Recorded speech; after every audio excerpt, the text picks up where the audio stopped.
for the second time in the 8 years that we've been writing this document, has made the #1 spot.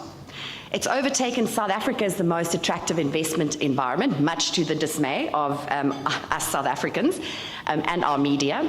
But there's reason for this. If we go back and look at the methodology that I've just explained, Egypt's growth rates are much higher at the moment and forecasted for the next few years, where South Africa is only going to grow about 1 to 2% over the next 3 years.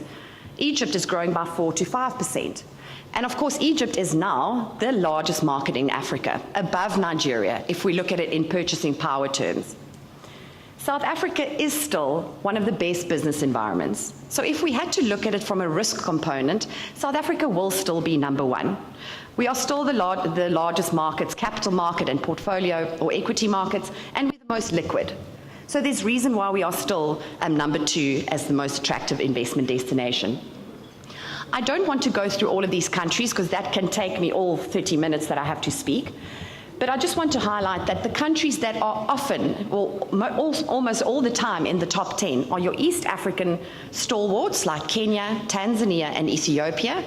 And then from a West Africa perspective, we see Ghana and Nigeria, and also Cote d'Ivoire coming into the top 10. And then from a North African perspective, we always see Egypt and Morocco in your top 5. Highlighting Ghana, if you did read the previous year's document, unfortunately Ghana has slipped down the rankings. Where Ghana was #5 in last year's document, it is now #9.